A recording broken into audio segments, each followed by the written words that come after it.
This is a Squiz podcast. We're your shortcut to being informed.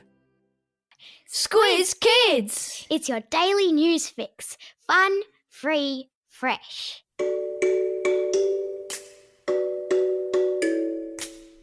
Hello and welcome to Squiz Kids, your fresh take on what's happening in the world around you. I'm Bryce Corbett.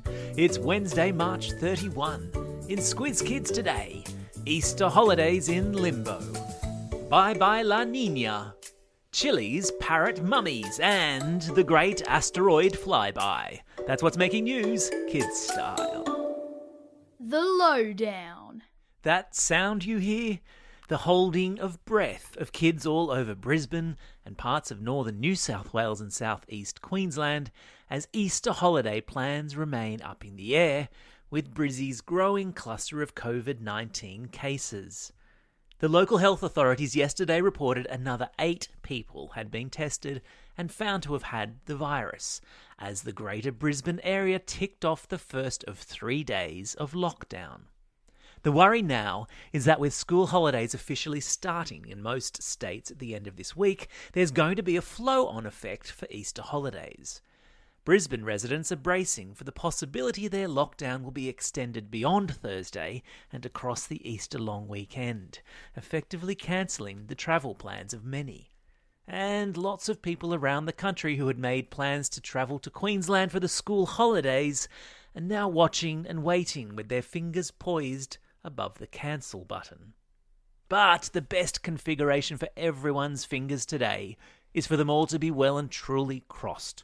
Fingers crossed that the 3-day lockdown is sufficient and that normal Easter holiday plans can resume. Remember how we've previously talked about La Niña, the weather cycle that happens every 4 to 8 years and brings massive amounts of rain?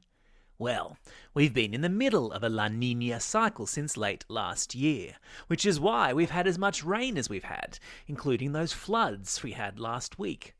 Well, according to the Bureau of Meteorology, the La Niña system is officially over, and conditions over the Pacific Ocean are now expected to return to normal. But that doesn't mean it's time to pack away the brolly just yet. The Bureau says Australia's tropical north can expect still more rain in the weeks to come. Good time to be a duck.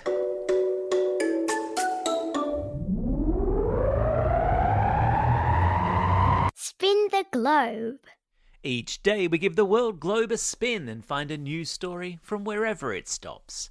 And today we've landed in Chile, in South America, where archaeologists are puzzling over the discovery of a bunch of parrot mummies. No, not parrots who have babies, but parrots that have been mummified. You know, like Egyptian mummies, so that they are really well preserved despite the fact they died over 1,000 years ago. The parrot mummies were discovered in a place called the Atacama Desert, the driest desert in the world. And the reason that's interesting is because parrots don't live in the desert. They live in lush tropical forests, not dry, hot deserts. Archaeologists believe the birds were taken to the desert as pets, where their colourful feathers were used to decorate elaborate headdresses worn by their human owners. There's a link in today's episode notes to photos of the mummified parrots. But maybe don't look at them while you're eating. They're not especially pretty. Sport time. The Aussie women's T20 cricket team are licking their wounds today after they came agonisingly close to wrapping up their series against New Zealand, but dropped the ball in the last over. Just when it seemed the Aussies, who were already 1 game up in the 3-match series, were set to win and close out the series, the Kiwis fought back from behind to win the match in Napier, on New Zealand's North Island. It all came down to the last ball, with the Kiwis needing 3 runs to level the series. A sweeping shot down fine leg sent the ball rocketing to the boundary for 4, and hey presto, we have ourselves a Good Friday decider in Auckland. Come on, Aussies, you've got this.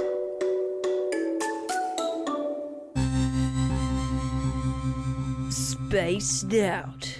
So here's some good news as we head into the Easter holidays. The world is not, repeat, not about to be blown into smithereens by a wayward asteroid. So, that's a relief. Scientists this week have happily reported that an asteroid the size of 3 football fields, which they believed may have been on a collision course with Earth, will not come anywhere near us after all. Well, at least for the next 100 years or so. According to scientists, Earth can expect to be smashed by a huge asteroid approximately once every 80,000 years. And they've been keeping a careful eye on one particular asteroid called Apophis, which measures the same as 3 footy fields in length, worried it might bump into us sometime around the year 2068. But a bunch of new calculations by NASA scientists seem to indicate we can breathe easy for a bit longer yet, and that Apophis won't come within cooee of Earth for at least another century. Thank goodness for that.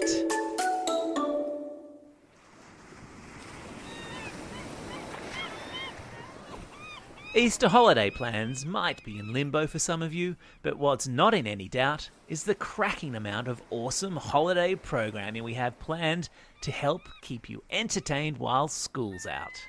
It all kicks off tomorrow with the release of the awesome Squiz Kids Q&A with Treehouse author Andy Griffiths as he selects the best kids joke in Australia. Then on Good Friday, your day will be made even gooder. And no, that is not actually a word, by the first of 3 kids versus adult quizzes.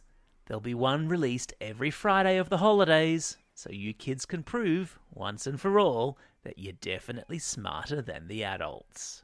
And because we're in a generous mood, and because we had more jokes sent in for Andy Griffiths to judge than we could possibly fit into one podcast, we'll be releasing the very first Squiz Kids Jokeathon next Wednesday, including this cracker of a joke from Lucy in New South Wales.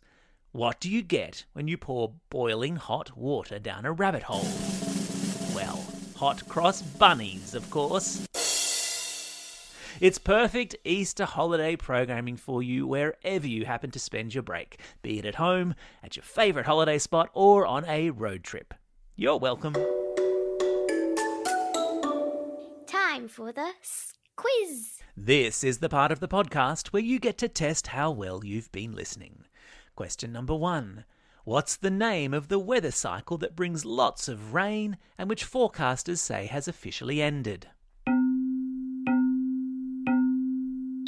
That's right, it's La Niña. Question number 2.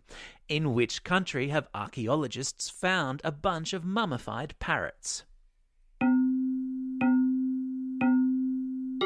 Yeah, it's Chile. Question number 3. What's the name of the big city in New Zealand where the Aussies will play the Kiwis on Friday in the T20 decider? You got it, it's Auckland.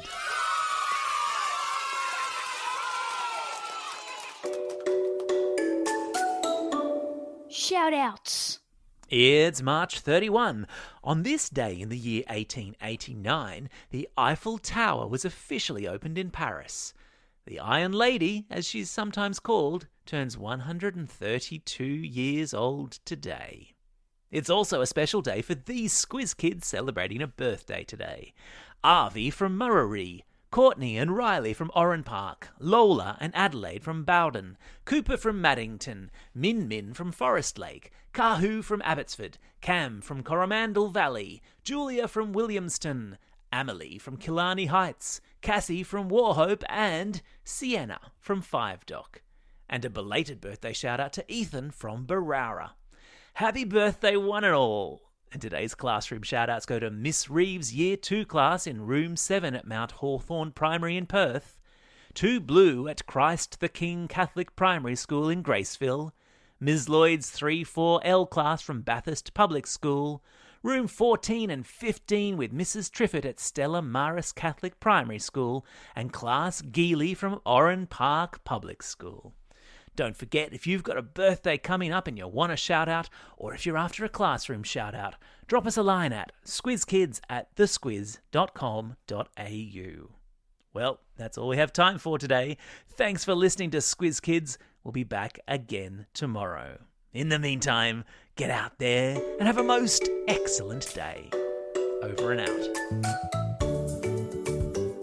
Squiz Kids is proudly supported by the Judith Neilson Institute for Journalism and Ideas.